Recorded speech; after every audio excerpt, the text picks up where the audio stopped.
They got him, you know what I mean? So that kind of is what it is, man. Let's get to something not serious, but we're gonna talk about 6ix9ine and 50 Cent. You know, today 50 Cent was doing an interview with Big Boy's Neighborhood, and he was asked about would he do a song with 6ix9ine. Here's the audio. Would you F with Tekashi 6ix9ine if he wanted to record? I wouldn't work with him. It's still just, what it is just against the way I grew up. I didn't know, I don't think, remember I told you I understood why he did what he did. He was doing stuff to this. But you say he's not a gang member, or he's not this kind of guy, but you slept with his baby mother and you was going to do something to his mother. Tell any traditional kid, tell actual consumers of music, right? In middle America, that's going to buy the actual CD, they'll still be hitting the button. The new artists are going to adjust to him. They're going to work. Why? Because he'll have some success, and then they'll start to, see people not care so much. It'd be more important for them to have a hit than to stand with that. They go, no, it's just creative. What do you guys think about what 50 Cent said there about that, working with 6ix9ine, and how he thinks that some artists will continue to work with him because they think it's more important to get a hit rather than working with a rat? Oh, that's 100% correct. Yeah. The game has changed forever. I don't know when it changed. I don't know how it changed, but it definitely changed. And there was people out there that was very vocal about saying they would. Tory Lanez being one of them in particular. No disrespect to Tory. I think he's a hell of an artist. And he was honest. Shout out to him for being real about his feelings. Fuck it, I'm going to do it. There's people out here that's saying he's a rat and throwing that out there that are going to do it.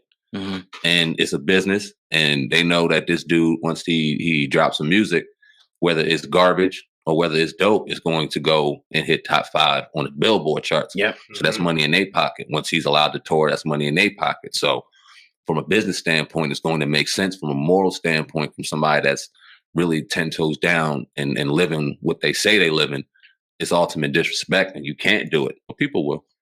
Especially if you you got like 50, you ain't got to, you already solidified. Mm-hmm. Why, go against everything you stand for? Sort of like yesterday we was talking about, behaving and that whole thing, and the whole Rock Nation situation, and people knowing, people's affiliations, but still do it because of the money or whatever. So people are going to do what they want to do regardless. But I can definitely respect guys who stand on that principle. Like, nah, you know what? I'm not doing it. I'm not condoning that shit. But to the rappers that do, like the Tory Lanez, and I think, you can open up one eye at them like, mm-hmm. But maybe they wasn't street dudes like that. I mean, the street dude definitely, a certified official street dude definitely wouldn't do business with them at this point. What do you think about people justifying it? People are still out here justifying it. Yeah. Well, they did this. I can understand why he didn't do this. He didn't do that. I've been criticized often. Kodak Black and 6ix9ine, calling them kids. They're kids, right? They tore up in the comment section for saying that shit. But I also said that they all had to hold themselves accountable. Mm-hmm. And it doesn't seem like there's much accountability going on. It's like, all right, he played gangster. We know he's not a real gangster. He did this. They did all this shit to him. So he was kind of justified in telling. I didn't know it was ever any justification in taking down an entire organization. I mean, you talk about Nicky Barnes back in the day, Frank Lucas back in the day. Mm-hmm. They, if you want to argue, would justify too. But when you really dig into their jack, people call them rats too. Mm-hmm. So why is he getting a pass where others didn't? You want to go ahead? I don't know. I feel like it's just people are just doing it for the business, and people know that his name is going to be hot. It's going to be trending. It's money. I mean, I understand it. Would I do it? No.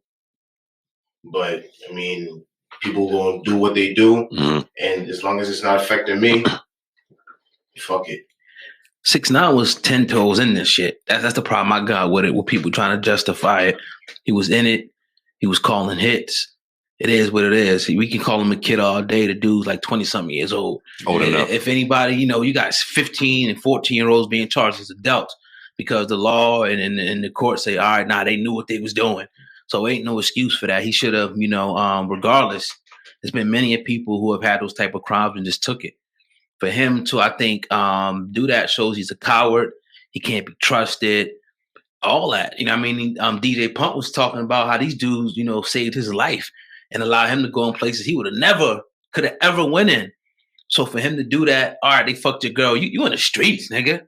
Everything goes in the streets. Go fuck one of theirs. Right, exactly. And the thing is, you know, what happens is you're always going to have that target or, you know, dot on his, you know, head for like people always, that's always going to be on his chest that he's a rat, bro. He just can't get rid of that. That's what the streets come with. He got involved in that. He was the blood. It don't get no deeper than that into the streets. Yeah. So that's the way I look at it, man, with the whole situation. The people that give him a pass, you're going to have that out there. You know what I mean? But, you know, salute to the guys that stand on their principles, man. 6ix9ine responded, and we talked about not talking about this dude anymore, and I kind of wanted to stick to that. Really don't got much to say, but I'll drop it to Vic. If you got something to say about this, I'll let you go ahead and do your thing on this, man. He obviously, when 50 Cent made the remarks and started getting all over social media, and in the shade room, 6ix9ine room, won't be the first time 50 abandons his son. Let me just mind my business. Now, we all know 50 Cent used to joke around and call 6ix9ine his son. We all know the relationship he has, or the lack of relationship, I should say, with his oldest son. I think his name is Marquise, if I'm not mistaken. What do you think about that, what 6ix9ine had to say? I mean, this is one dude that I feel like is one dude that still has your back even through all this. Why are you doing that to him? I don't know. Do you think he's wrong for 50 even giving him the constructive criticism? You think he owes 50 more than that? I don't know. I don't like how he's running around, you know, being all like cocky and boisterous and that's, you know, we say we're going to talk about him, whatever, cool. But it's like, I don't like that, man. Like he's making fun of things, mocking things. I just think that that's some sucker shit at the end of the day. You know what I mean? And just 50 he's talking some real shit. What he said. Now, if you were to take a shot about his son, I don't know the situation with 50 and his son. Now, we know that we see him going back and forth on the internet, but I don't know if he takes care of him financially. I would think so. Or he would have child support, you know what I mean? Or had child support at some point. So, you know, you can't believe everything you see ain't what it is on Instagram or YouTube. So, you know, who knows? They could be cool for all we know. And just be, you know, making headlines. Who knows? You know what I mean? But I mean, through all that, I feel like he just showed his colors. 6ix9ine? He's just been showing his colors. Yeah. The snake type nigga. Yeah. Only down for himself. Fuck the other niggas. Yep. So I got to hear about that. I'm cool on that one, y'all. Yeah. I've said it all. So we won't be reaching out for him for no interviews. Yeah, don't do that. Don't do that. Now, I mean,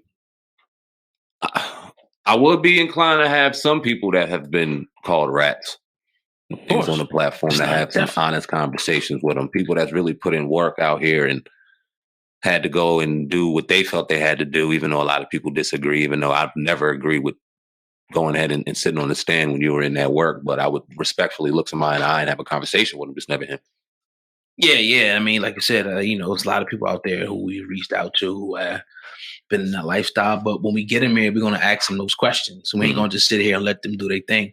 But 6ix9ine's a guy I just don't want to touch, man. At this point, I just think, man, like, it's crazy. Yeah, it's poison.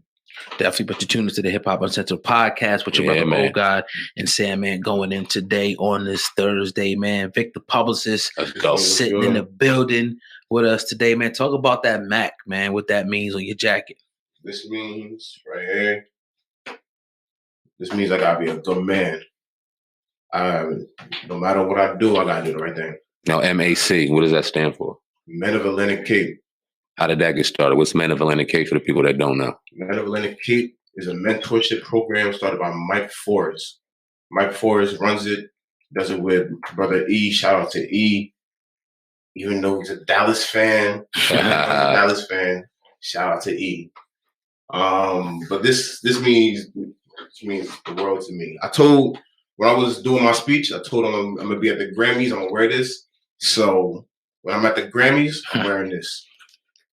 They talked about statistics when we went to the ceremony to watch you grab your jacket. It was real dope. And they talked about statistics of Blacks and Latinos who graduate, in particular Black males, before the program, and now how it's risen since the program. Now, you kind of vent to us. I'm not going to put your business out there about school and the grind and things like that. You're very close to grabbing your associates.